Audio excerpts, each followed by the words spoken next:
Hi, Courtney. How are you?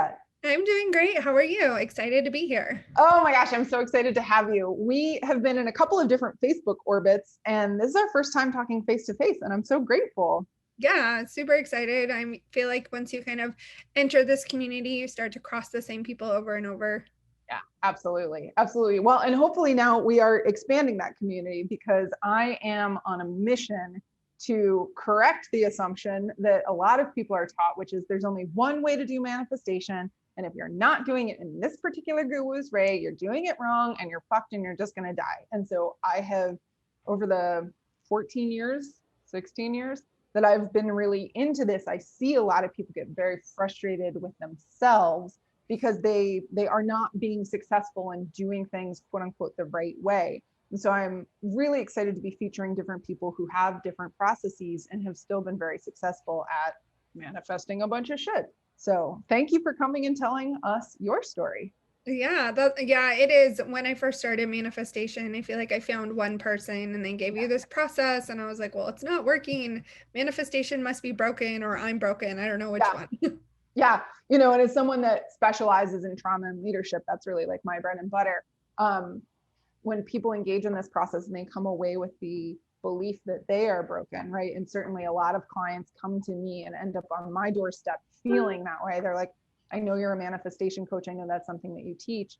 How do I do this? Because I am fucking up, right? I must be fucked up. I am broken. And I want to just provide content that repudiates that in really salient data driven ways. And so why don't we walk in from that entry point and say what is manifestation to you?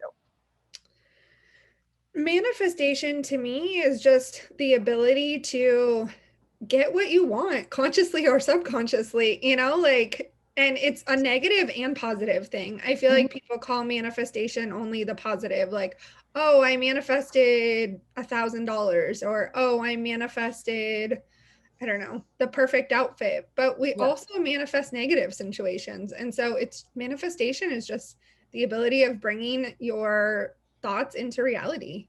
Yeah. Yeah. The things that we think are the things that we attract, right? Yeah. And not in the sense of, um, well, I don't know, maybe I'm like about to walk that back.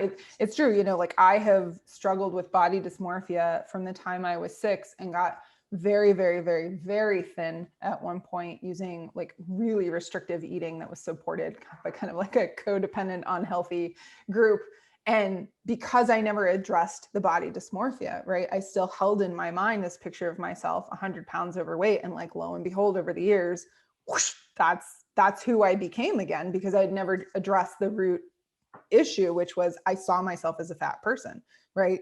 No matter what, no matter what, no matter what. And now that I've kind of like readjusted that, and I'm like, I see myself as a thin person. The weight is moving in a very, very fast way in the direction I want, right? And so when you're hearing this, listeners, and you're hearing like, well, it's attracting the negative and the positive, it's really just thinking about your brain is holding a picture, right? Holding a picture. And the universe is like this big Xerox machine. And it's just copying that picture and bringing it into physical reality, right? And so what you're saying, Courtney, is that there's the conscious manipulation of those pictures so that you get what you want. Yeah, and it's what we get, what we want, positive or negative. Like we think that we want one thing, but our subconscious is so used to the other thing, we get the thing that brings us back to homeostasis. And Yep. so it's like when we feel frustrated and we're like, oh, well, I can't manifest the thing you want. Well, if you only want it consciously, but your subconscious is fighting, your subconscious will always win.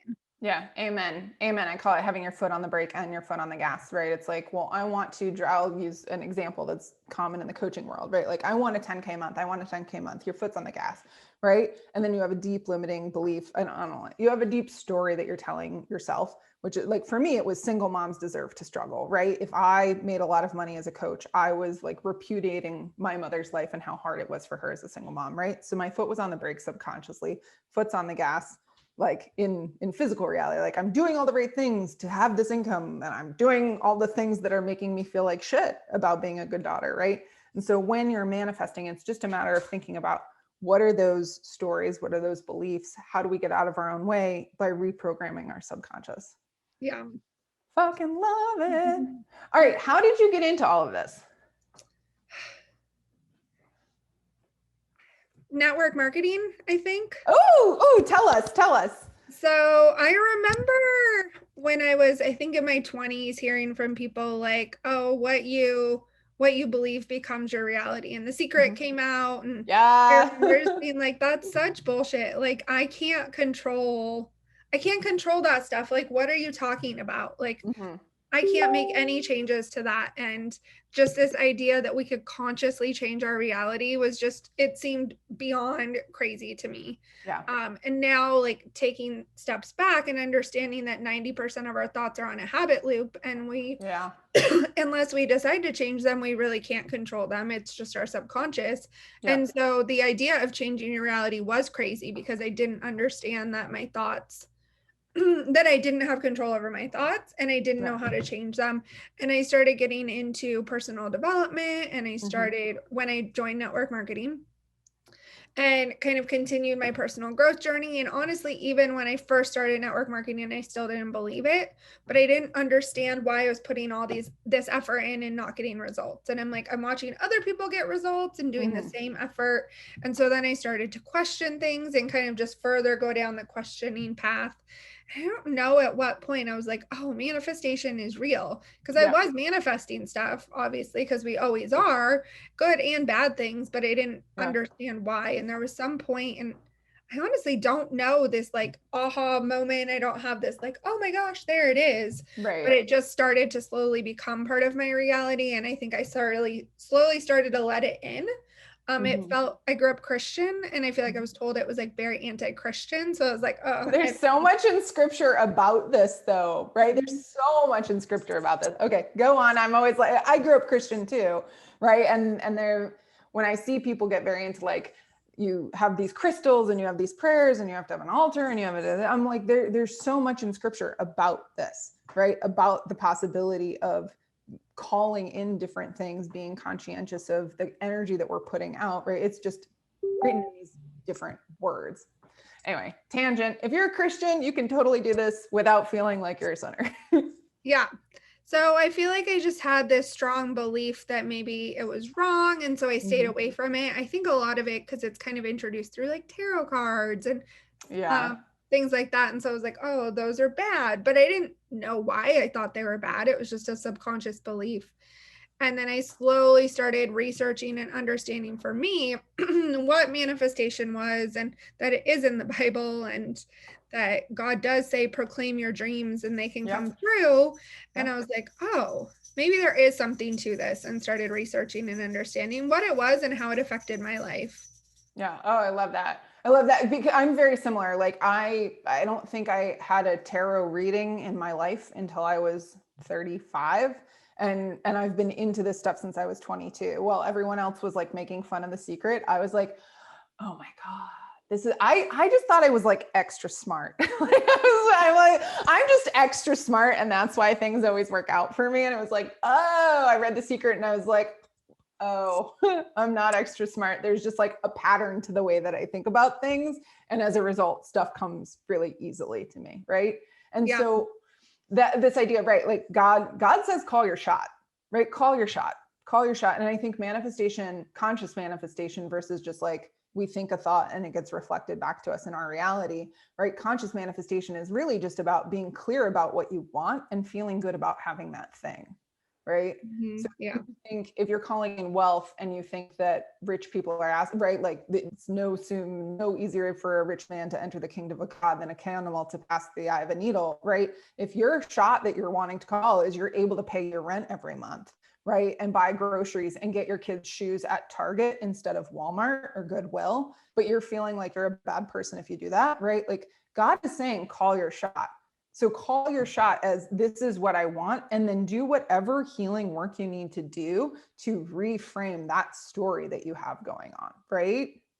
But also be a good steward of what you have. People will complain like, I want a bigger house, but do you keep the house you have clean?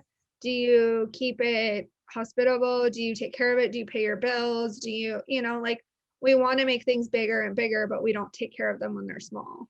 Do you feel like that's an impediment to more things coming? Because I actually don't.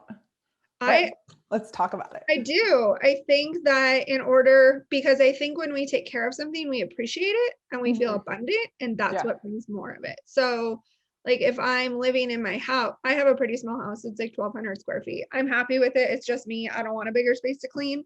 But I know a lot of people want like a bigger house and they feel resentful. Like, oh, I live in this small house. And so I'm not going to take care of it. And I don't feel abundant. And it feels like, oh, they're lacking something because they don't have a bigger space. And so I feel like when you don't take care of what you have, it puts you into lack mentality. Got it. Yeah. No, I love that. I'm just like looking around at our townhouse and I'm like, we're in the process of like beginning to consciously manifest like our next home. We lived in 380 square feet. So I'll see your small house and I'll raise you a boat. Right. So we lived in this very, very, very small space and decided like this doesn't work for our family. Like we have to come up with some like a different solution. And so now we have a yacht and a townhouse. And like at the moment, both are complete disasters because we're like straddling both worlds. And at the same time, like having really good things come our way. I think because we're not sitting in either of these places being like, God, I fucking hate this. I wish I, like we're like starting to envision building a home that will be like the kind of like forever house.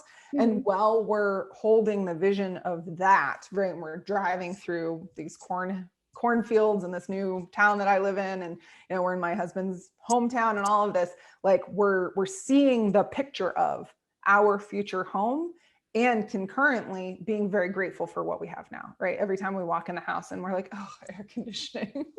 It's like living on a yacht in the summer is miserable, right? But yeah, I mean, just like keeping it clean was kind of an example. Like it doesn't mean like you only are appreciative if your house is super clean. Mine is a disaster right now, but I just feel like you have to be willing to take care of and be grateful for what you have in order to create more.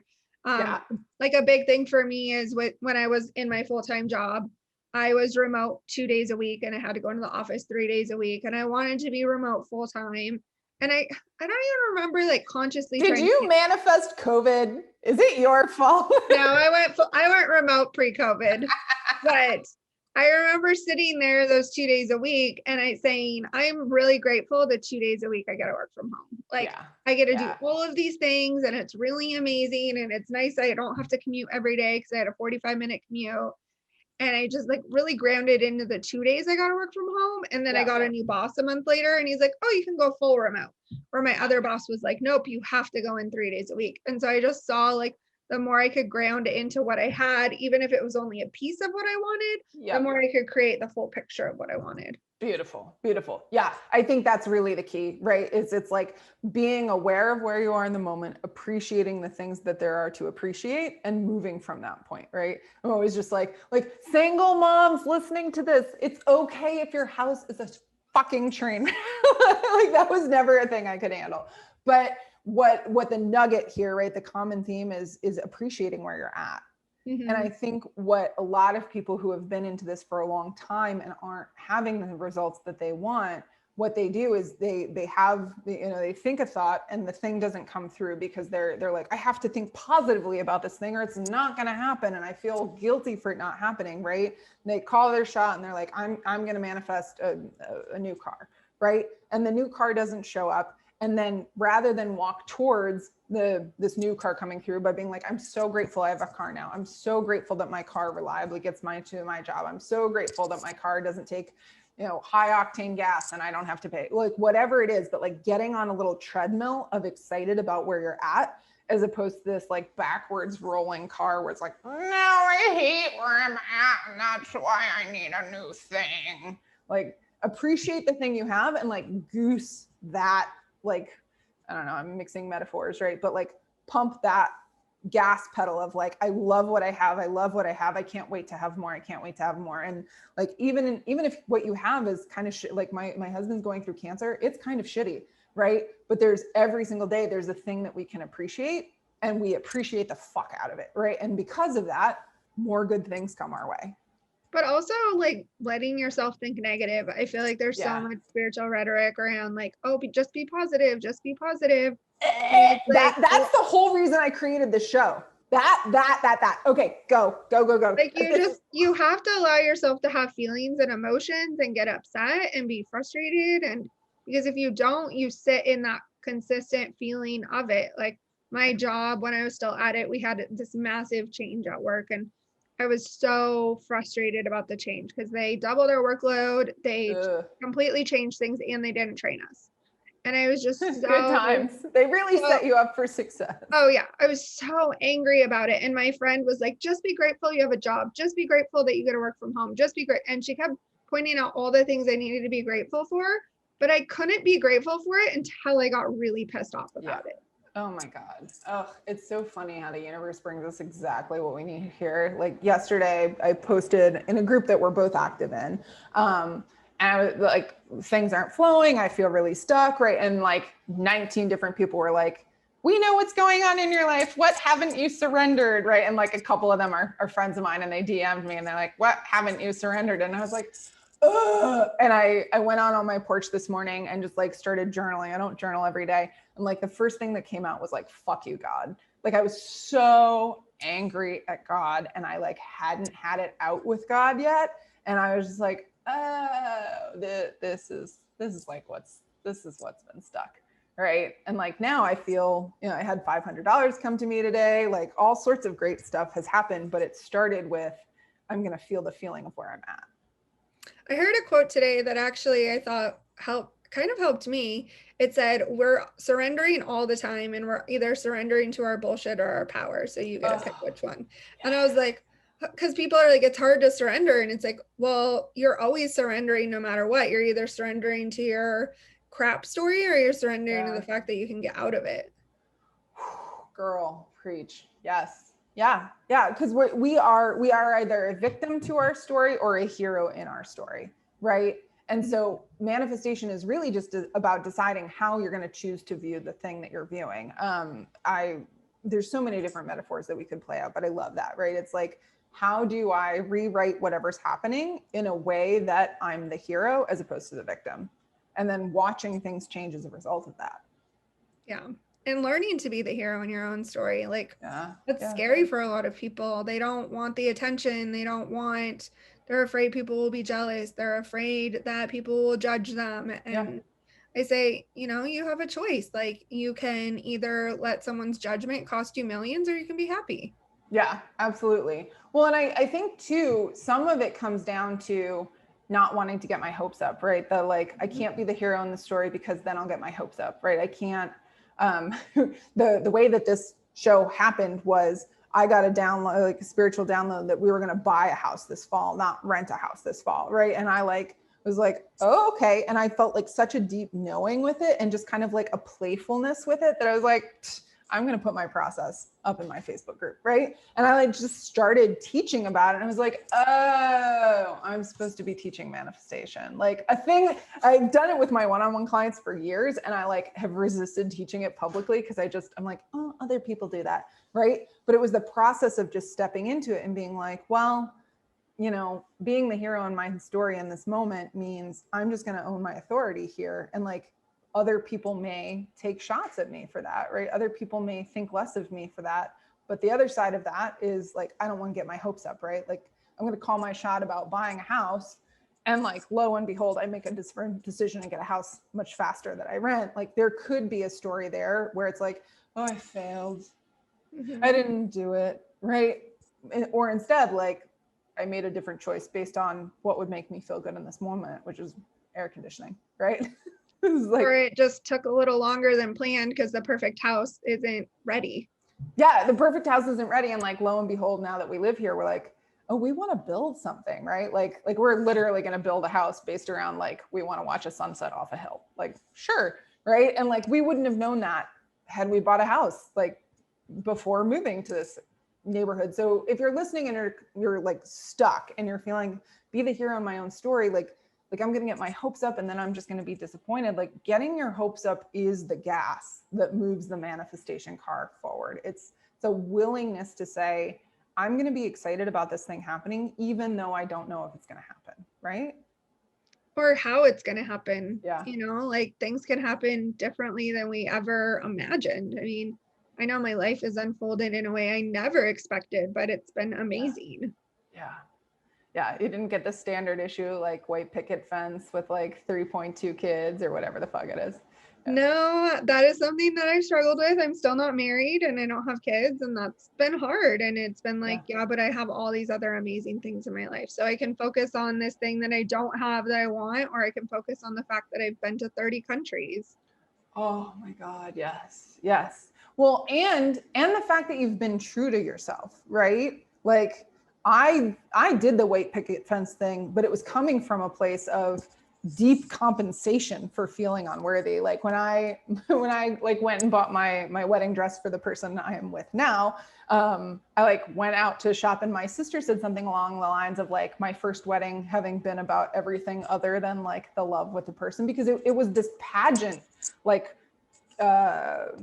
like offering to societal norms where it was like, please deem me as worthy, as opposed to like who I am is this kind of person, right? And I just love that you're like, no, this is who I fucking am. Like, it's beautiful. It's definitely taken time to get there, but the more I get to know myself and the more I accept myself, the easier things come.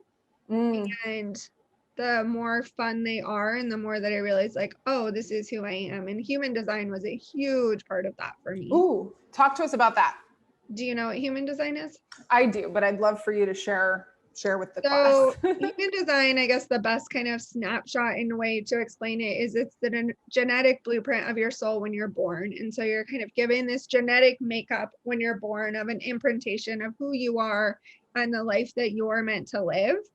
And no two persons design are the same, because you all have, there's 5 different overarching types. There's manifesting generator, which is what I am, generator, projector, manifestor, and reflector. But then on top of that, you have different gates and channels, and you have different keys. And so it's just this blueprint of who you show up in the world, and where you're coming from and where you're going. And just like the more I understand my human design, it's just like this reflection of understanding me. And a big thing with manifesting generators is you change your mind a lot and you're not meant to be consistent. And I would always say, why can't I stay passionate about this thing? Like, why do I lose interest? Why do I get bored? What's wrong with me? Or why can't it be consistent? Or why do I do things this way or this way or this way? And when I got my human design read, I was like, oh, well, that's just who I am. And the more you get to know yourself and say, oh, this is how God made me, I need to stop trying to change how I'm meant to be. The more you can accept yourself, the easier things come. And the more fun, because it's like more being yourself. Yeah. Well, I mean, I think with manifestation, it all really does come down to accepting who you are, right? Like, because when we we'll use like the positive thinking, spiritual toxic bullshit as an example. Like when you force yourself to like think positively about everything, you're not being yourself, right? And the universe is just responding to who you're being. So if you're lying to yourself, you're going to have a bunch of bullshit come your way that actually doesn't have anything to do with the things that are going to light your heart on fire, right? Like, and so for those of you that are listening and you're like, human design, like go check it out, Google it. It's free to get your like blueprint. I forget the website, but it's jovianarchive.com. I can give it to you for the show notes. Perfect. Great. When I learned about it, right, I'm a generator with sacral authority, and I was told like your gut instinct, the sacral authority, like was like that's your compass, right? And I kind of did a retrospective of all the things in my life that I did that were or like fuck no in my gut, but I was like, well, this is what I'm supposed to do, right? This is the right white picket fence conveyor belt story, and everything that I've done that came from a place of like, I'm supposed to versus like, all of those are the things that I look back and I'm like, God, that was a hard lesson to learn. Like that was a hard lesson to learn. I don't regret it, but man, that was a hard lesson to learn. Right. Yeah. So human design is just like a tool that can help along the path of figuring out and accepting yourself. Yeah. And just like understanding how your intuition works and being able to listen to yourself, and some of it might resonate with you and some of it might not. And what doesn't resonate with you, you can throw it away. But some of it was like, well, does this not resonate with me because it's not who I am, or it's because I was conditioned to be different? So for me, I have an incredibly intuitive body, but I've struggled with my weight my entire life. And does that mean I don't have an intuitive body? No, it just means that I use food as an emotional crutch and I haven't figured out how to have a good relationship with food. Yeah. Not that my body can't be intuitively healthy, because I don't really ever get sick. And so like there is this evidence of that I am an intuitively healthy person, Yeah. but struggling with my weight makes me feel like, oh, well, is that actually true? Yeah. Yeah. It's so hard. Oh, thank you for sharing that. Yeah. What's been the thing that you've manifested that's like blown your mind the most? I manifested my house really quickly. My roommate a year, I guess it almost about 2 years ago now, she had gotten engaged. Mm-hmm. And she had said, and when she got engaged, we still had 6 months left on our lease. Mm-hmm. And she said, well, and it was a place that you couldn't really have another roommate because I didn't have a door on my bedroom. But her and I knew each other really well. And so like it had worked out really well. It wasn't a big deal, but like nobody else it would work with. And so she was like, well, I signed the lease. I'll keep paying the rent. I was like, okay, that sounds good. And then she decided a few months later, oh, I can't actually afford to keep paying the rent. Yeah. I promised you that out of emotion, not out of like a true, like I can actually afford this. And so I said, okay, and kind of got a little frustrated with her because I was like, well, I made life decisions based on that. And said, okay, well, what am I going to do? And I started looking at rentals and I was like, oh, maybe I'll buy a house. But I didn't feel like I had good enough credit or the down payment. Yeah. And I happened to like meet a realtor at a housewarming party a couple days later and started talking to him, and I got pre-qualified for my house. And within 6 weeks, I had like the exact house that I wanted. I had all the feelings I wanted. It had been on the market for a few months because they had overpriced it. And so I happened to get it during a really slow time. And there was literally 1 week in the Charlotte market that wasn't crazy. Oh, that's amazing. I couldn't have gotten my house unless someone paid my closing costs because they didn't have enough money.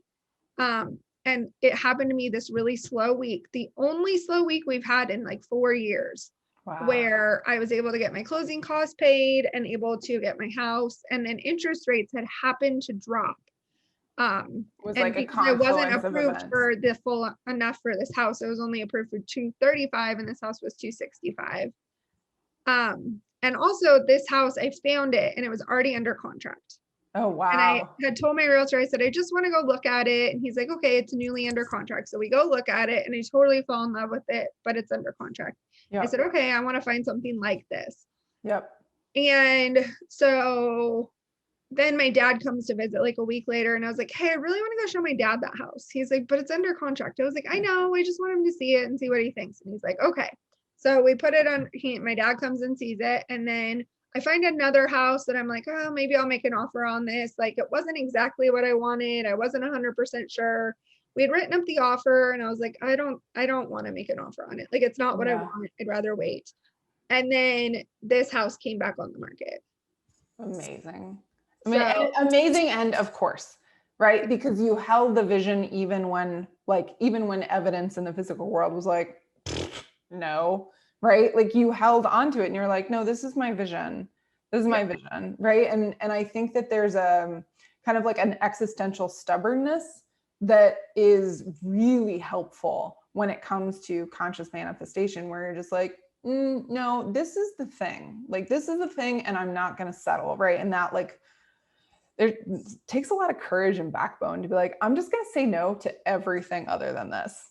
And it was really hard because it was like, the house is under contract. And my realtor was like, I've never taken someone to see a house that's under contract twice. Like, yeah. And then I love my house. I still love it, but I've had problems. It's an older house that was a flip and they hit a lot of stuff. Within 2 months of moving in here, I'd have the entire kitchen rewired.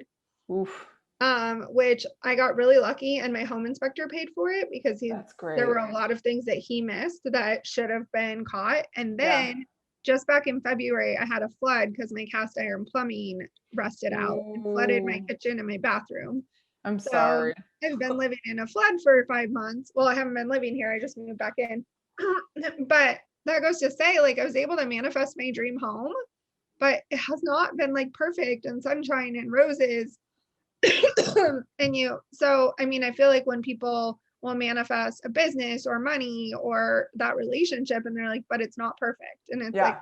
well, just because you manifest the thing you want, it's not going to be perfect. Yeah. Well, and holding on to, I'm thinking about my partner, like in the process of manifesting Matthew, I said no. I said no to so many good women and men. I'm bi, so it was like this, Hmm. the whole world was my oyster.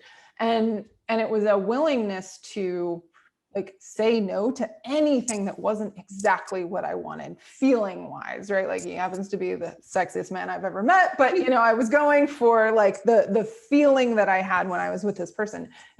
He's he's the whole deal, right? And our relationship's not perfect, of course, right? And Yeah. I love what you're saying of like it, like manifestation is the process of manipulating energy to get the thing that you want, right? But that thing, like you still grow as a person even if you have the thing, because Hmm. at the end of the day, this is not really about like accumulating material goods and like humans in your orbit. This is about expanding what you believe you're worthy of having. And then the things that are meant for you just show up. And my flood is actually what really was like the breaking point of where I'm like, I have to leave my corporate job. Like, I I can't be love that. dealing with a flood in my house, my very stressful job that just doubled its workload without any training and trying to get my business like to a place of full time.